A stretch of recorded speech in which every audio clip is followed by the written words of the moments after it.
BNP সে ঘুরায় ফিরে খালি তার কেবলা বদলায় চুপ্পুর বাড়ি চলে যেতে চায়, খালি ৭২-এর বইতে চলে যেতে চায়, চুপ্পুকে সরাইতে চায় না। যে কেন বিএনপি ৭২-এর সংবিধানের ফ্রেম থেকে সে বের হইতে চায় না, অথচ এই ফ্রেমটা জিয়াউর রহমানের রাজনীতির সাথে কন্ট্রাডিক্ট করে। চুপ্পুকে সরাইতে চায় না, সে গণ অভ্যুত্থানকে জুলাই ঘোষণাপত্রে এবং জুলাই সনদের ভিতরে আনতে চায় না, সেটাকে খুব ছোট করে রাখতে চায়।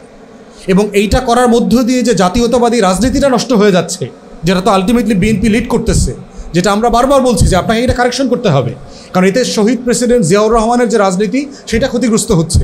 তারে ১০৬-এর যে এনভেলপ এই খামের ভিতর তাকে ঢুকাই দিচ্ছে। অতএব এই রাজনীতিটা হচ্ছে ন্যারেটিভের পলিটিক্সে সে বারবার হেরে যাচ্ছে, এবং এগুলোর মধ্য দিয়েই হচ্ছে বারবার এই আওয়ামী সোকল্ড আওয়ামী বাম এই দিল্লির আধিপত্যবাদী যে ন্যারেটিভ এইটা স্পেস করে নেয়। ৭১ সালে আমার ৩০ লক্ষ লোক মারা গেছে, ২ লক্ষ মা-বোন নির্যাতিত হচ্ছে, ৭১ সালে আমার এইটা হচ্ছে সম্পদ। বিজয়ী জাতি কোনোদিন মৃত সোলজারদের সংখ্যা কাউন্ট করে নাকি? যুদ্ধের পরে কি হয়, ওরা শহীদ হয়ে গেছে, বীর দাফন কাফন করে পতাকা নিয়ে আগায় যেতে হয়। I am proud of the soldiers sacrifice. বিজয়ী জাতি কোনোদিন বিজয় নিয়ে কান্নাকাটি করে, এইটা আওয়ামী লীগ ছাড়া আর কোনো জায়গায় আমরা দেখি নাই। এবং দেখবেন যে ৭১ নিয়ে খালি আওয়ামী লীগ কান্নাকাটি করে, ভাই ভাই, কারণ ও তো যুদ্ধ করে না, ও তো চোর, ও তো ওর মধ্যে হীনমন্যতা কাজ করে। ও কলকাতায় গিয়া সোনাগাছি আর ধর্মতলায় তো খাট কাঁপায়া যুদ্ধ করছে। আওয়ামী লীগ তো অস্ত্র ধরে যুদ্ধ করে নাই। আপনারা এম.এ. মোহাইমেন আওয়ামী লীগের এমএলএ ছিল ৭০-এর নির্বাচনে, তার লেখা বই পড়বেন, ঢাকা, আগরতলা, মুজিবনগর, ক্যাটাগরিকলি বলছে জহির রায়হানের মারল কেন? বেচারা সাংবাদিক ছিল, যুদ্ধটাকে সারা দুনিয়াতে পরিচিত করাইছে। কারণ হলো এই আওয়ামী যে সোনাগাছির মুক্তিযোদ্ধাদের জীবন তিনি তুলে ধরছেন তার ডকুমেন্টারিতে।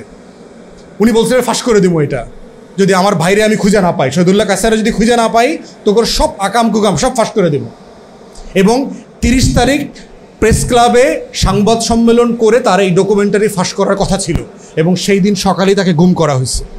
বিএনপি আওয়ামী লীগ তো ভেরি শ্যালো, তার তো বুদ্ধিভিত্তিক দৈন্য দশা ব্যাপক।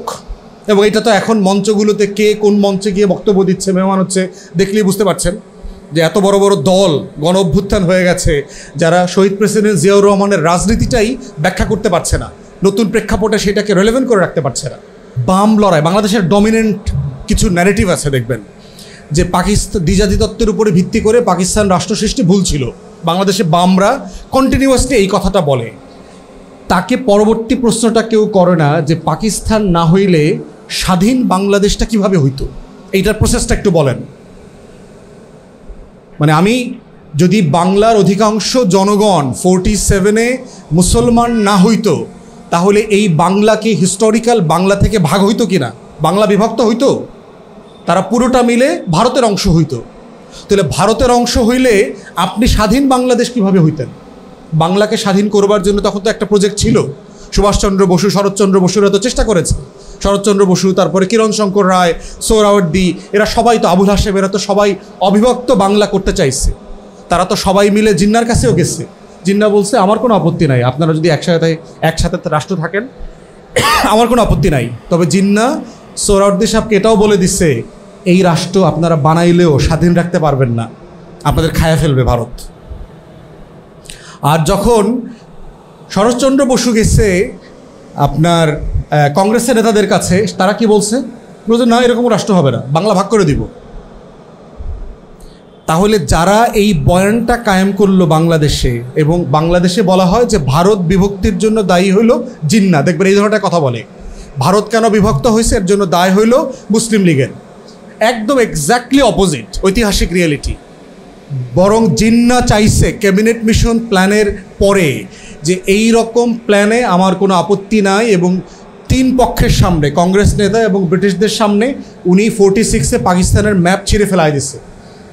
যে আপনারা যদি, এখন তো ওই আলোচনা ঢুকতে পারবো না, ক্যাবিনেট মিশন প্ল্যান ABC যে মডেলে তখন রাষ্ট্র একটা ফেডারেশন করার প্ল্যান করা হয়েছিল আমেরিকার মডেলে, এবং সেখানে ক্ষমতার ভারসাম্য থাকবে, প্রেসিডেন্ট এক ধর্ম থেকে হবে, প্রাইম মিনিস্টার এক ধর্ম থেকে হবে, স্পিকার এক জায়গা থেকে হবে, এবং এটা রোটেট করবে।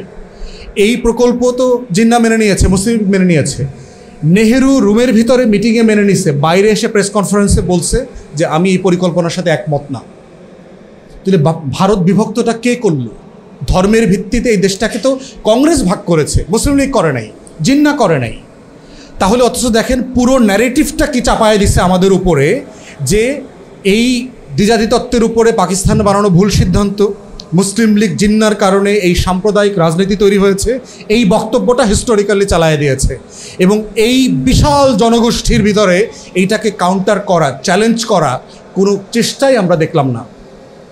তাহলে চেষ্টা না করার মধ্য দিয়ে আপনি কি করেছেন, কংগ্রেসের যে ন্যারেটিভ, কংগ্রেসের বক্তব্যটা যেইটা আমরা আমাদের মুখ থেকে এখন বানায় নিতেছি, করতেছি, তাহলে কংগ্রেসের বয়ান যদি আপনারও বয়ান হয়, তাহলে বাংলাদেশ আলাদা স্বাধীন রাষ্ট্র কীভাবে থাকে?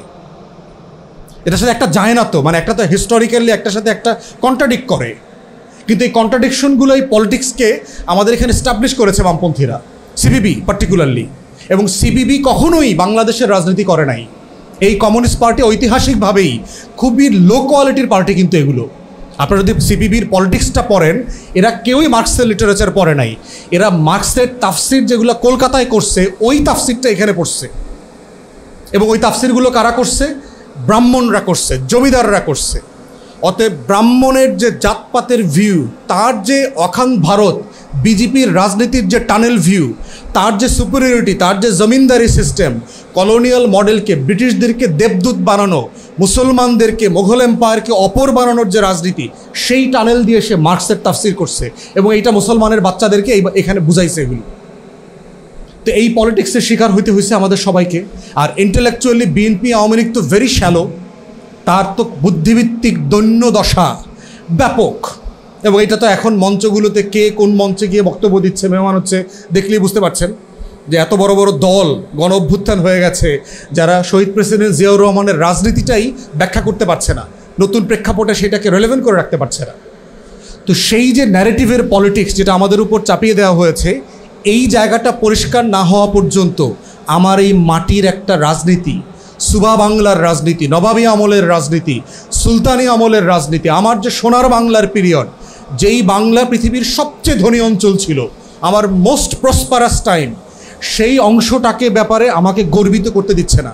বলা হচ্ছে মিস্টার বিন, দেখছেন মিস্টার বিনটা শুরু হয় কেমনে, দেখছেন না? একটা মানুষ হুট করে ধম করে এরকম পড়ে লাইটের মধ্যে দেয়া, এবং সে যা যা করে সেটা ইংল্যান্ডে ব্রিটিশ সোসাইটির মানুষটা এগুলো করে না। এটাই তো আইডিয়াটা, থিমটা। আমাদের পুরো মুক্তিযুদ্ধের ন্যারেটিভ, আমাদের বাংলাদেশ রাষ্ট্রের ন্যারেটিভটা দেখবেন, ওই হঠাৎ করে 71 সালে একটা রাষ্ট্র ঠুস করে উপর থেকে পড়ে গেছে, আমার কোনো আগের ইতিহাস নাই দেখবেন। আওয়ামী লীগের বয়ানটা দেখেন শুরু হয় 52 সাল থেকে। 52 সালে এটা হয়েছে, 66-এর এই 6 দফা আন্দোলন, 69-এর গণ অভ্যুত্থান, 70-এর নির্বাচন, 71-এর মুক্তিযুদ্ধ। এই তো আওয়ামী লীগের ন্যারেটিভ না, গল্পটা না? এর আগে কি রাষ্ট্র কি 50-60 বছর 80 বছরের রাষ্ট্র হয়? সম্ভব? রাষ্ট্র হইতে হইলে অ্যানথ্রোপোলজি যারা আছেন তারা বলছেন যে মিনিমাম 3000 3500 বছরের হিস্ট্রি লাগে। ন্যূনতম 500 700 800 বছরের ইতিহাস না থাকলে রাষ্ট্র হয় না, জাতি হয় না। আমার রাষ্ট্রটা হইল কেমনি? 71 সালে ঠুস করে আমি মিস্টার বিনের মতো পড়ছি। তাহলে আমাকে কে আমার এই ঐতিহাসিক সবচেয়ে গোল্ডেন টাইমের সাথে আমাকে ডিসকানেক্ট করলো কারা? কোন পলিটিক্স, কোন ন্যারেটিভ? এইটা যদি আমাদের এই 24-এর তরুণরা না বোঝে, আগামী দিনে রাষ্ট্র প্রকল্প আবার ব্যর্থ হবে। আমরা আবার দিল্লির প্যাটার্নে ঢুকে যাব। এখনও দেখেছেন না যে কেন বিএনপি 72-এর সংবিধানের ফ্রেম থেকে সে বের হইতে চায় না, অথচ এই ফ্রেমটা জিয়াউর রহমানের রাজনীতির সাথে কন্ট্রাডিক্ট করে, চুপ্পুকে সরাইতে চায় না। যে গণ অভ্যুত্থানকে জুলাই ঘোষণাপত্রে এবং জুলাই সনদের ভিতরে আনতে চায় না, সেটাকে খুব ছোট করে রাখতে চায়। এবং এইটা করার মধ্য দিয়ে যে জাতীয়তাবাদী রাজনীতিটা নষ্ট হয়ে যাচ্ছে, যেটা তো আলটিমেটলি বিএনপি লিড করতেছে, যেটা আমরা বারবার বলছি যে আপনাকে এটা কারেকশন করতে হবে, কারণ এতে শহীদ প্রেসিডেন্ট জিয়াউর রহমানের যে রাজনীতি সেটা ক্ষতিগ্রস্ত হচ্ছে। এবং এটা ক্ষতিগ্রস্ত হলে আমরা কালেকটিভলি সবাই ক্ষতিগ্রস্ত হব। দিল্লির আধিপত্যবাদের বিরুদ্ধে যে লড়াই, এই লড়াইটা তো বাংলাদেশে জিয়াউর রহমানই মেইনলি লড়েছেন। অতএব তার দলও তার রাজনীতিটাকে ওন করতে চায় না। সে ঘুরায় ফিরে খালি তার কেবলা বদলায় চুপ্পুর বাড়ি চলে যেতে চায়, খালি 72-এর বইতে চলে যেতে চায়, তারে 106-এর যে মানে এনভেলপ এই খামের ভিতর তাকে ঢুকাই দিচ্ছে। অতএব এই রাজনীতিটা হচ্ছে ন্যারেটিভের পলিটিক্সে সে বারবার হেরে যাচ্ছে। এবং এগুলোর মধ্য দিয়েই হচ্ছে বারবার এই আওয়ামী, সোকল্ড আওয়ামী বাম, এই দিল্লির আধিপত্যবাদী যে ন্যারেটিভ, এইটা স্পেস করে নেয়। এখন এইটা বলার মানে কি আমরা বলছি যে বাংলাদেশের সেকুলার লিবারাল ফোর্স থাকবে না? অবশ্যই থাকবে, নিশ্চিত থাকতে হবে। যে আমার রাজনীতির সাথে একমত না, অবশ্যই সমস্যা নাই, কিন্তু আমার দিল্লির আধিপত্যবাদের যে ন্যারেটিভ, এই ন্যারেটিভটা ভেঙে নতুন বাংলাদেশপন্থী ন্যারেটিভ, আমার মাটির সাথে আমার 800 বছরের লড়াইকে কানেক্ট করতে হবে। আমি 71 সালে ঠুস করে পইরা আমরা রাষ্ট্র হই নাই, আমার শত শত বছরের লড়াই আছে। ইখতিয়ার উদ্দিন মোহাম্মদ বিন বখতিয়ার খেলজি থেকে শুরু করে আমার শত শত বছরের লড়াই আছে, এবং দিল্লিকে পরাজিত করার লড়াই আছে আমার। তাহলে যেই মাটি দিল্লিকে পরাজিত করছে, দিল্লি শাসকদেরকে বাধ্য করছে সন্ধি চুক্তি করতে, এবং আমার এই দিনাজপুরের এলাকাতে এইখানে ফোর্টের যুদ্ধেতে সে পরাজিত হয়েছে দিল্লির এম্পায়ার। এইটা যেই জাতির এত গর্বের, সেই গর্বের প্রত্যেকটা জায়গা থেকে এই জাতির জেনারেশনকে ডিসকানেক্ট করে ফেলছে। হিস্ট্রির ভিতরে কিচ্ছু নাই যে ইতিহাস পড়লে একটা মাটির সন্তানরা বুক ফুলায় বলতে পারে, yes I M A son of Bengal, আমি একজন বাংলার সন্তান, এই কথাটা বলতে পারে। এই গর্বের কোনো ইতিহাস নাই। ইভেন 71-এর ইতিহাসের ফ্রেমিংটা দেখেন, আমাদের 71-এর গল্পগুলো যখন আওয়ামী লীগের লোকজন বলে, দেখবেন খালি কান্দে। 71 সালে আমার 30 লক্ষ লোক মারা গেছে, 2 লক্ষ মা নির্যাতিত হয়েছে, 71 সালে আমার এইটা হচ্ছে সম্পত্তি। বিজয়ী জাতি কোনোদিন মৃত সোলজারদের সংখ্যা কাউন্ট করে নাকি? যুদ্ধের পরে কি হয়? ওরা শহীদ হয়ে গেছে, বীর, দাফন কাফন করে পতাকা নিয়ে আগায় যেতে হয়। I am proud of the soldiers sacrifice. বিজয়ী জাতি কোনোদিন বিজয় নিয়ে কান্নাকাটি করে, এইটা আওয়ামী লীগ ছাড়া আর কোনো জায়গায় আমরা দেখি নাই। এবং দেখবেন যে 71 নিয়ে খালি আওয়ামী লীগ কান্নাকাটি করে, ভাই ভাই, কারণ ও তো যুদ্ধ করে নাই, ও তো চোর, ও তো ওর মধ্যে হীনমন্যতা কাজ করে। ও কলকাতায় গিয়া সোনাগাছি আর ধর্মচালায় তো খাট কাঁপায়া যুদ্ধ করছে। আওয়ামী লীগ তো অস্ত্র ধরে যুদ্ধ করে নাই। আপনারা মোহাইমেন আওয়ামী লীগের এমএলএ ছিল 70-এর নির্বাচনে, তার লেখা বই পড়বেন, ঢাকা, আগরতলা, মুজিবনগর, ক্যাটাগরিকলি বলছে জহির রায়হানের মারল কেন? বেচারা সাংবাদিক ছিল, যুদ্ধটাকে সারা দুনিয়াতে পরিচিত করাইছে।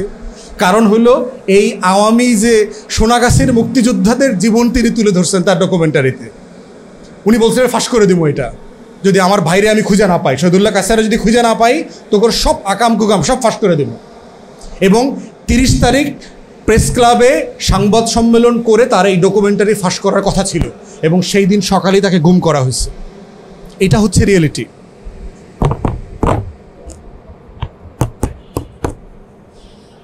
তা আমরা বারবার যেটা বলার চেষ্টা করতেছি যে আমার মুক্তির লড়াইয়ের এই বারবার জায়গাগুলো বোঝা। এখন আমরা বলছি যখন যে রাজনীতিতে বয়ান, এই জায়গাটা কেন জরুরি, প্রশ্ন করতে পারাটা কেন জরুরি? বয়ান বলতে আমরা আসলে বুঝাইটা কি? যারা কোরআন পড়েন তারা জানেন, সূরা রহমানে আল্লাহ তাআলা বয়ানের কথা বলছেন না? এখানে মাদ্রাসার ছাত্ররা হয়তো আছেন। বয়ান জিনিসটা আসলে কি? আমরা তো এই শব্দটা প্রচুর বলি এখন। বয়ান বলতে আসলে আমরা কি বুঝাই? বয়ান বলতে বুঝাই আসলে একটা গল্প। একটা জাতি কিভাবে তৈরি হয়, একটা গল্প লাগে একটা জাতি তৈরি করতে। আপনারা যদি ব্রেভ হার্ট কেউ দেখে থাকেন, স্কটিশ ইন্ডিপেন্ডেন্সকে নিয়ে, দেখবেন যে স্কটিশ ইন্ডিপেন্ডেন্সের একটা গল্প আছে, এবং গল্পটা কিভাবে তৈরি হয়। আমার যে লড়াই, শত শত বছরের মুক্তির লড়াই, আজাদির লড়াই, এই গল্পটার অনেকগুলো উপকরণ লাগে। আমরা এই উপকরণগুলোর যোগফলের নাম হচ্ছে বয়ান। এখন বয়ান কোনটা ধরেন, বয়ান হইতে হইলে কী কী উপকরণ লাগে? বয়ান হওয়ার প্রথম উপকরণ হচ্ছে বয়ানে কিছু ব্যক্তি লাগে যারা ওই জাতির হিরো আকারে প্রতিষ্ঠিত হয়, যারা একটা ক্রিটিক্যাল টাইমে লিডারশিপ দেয়।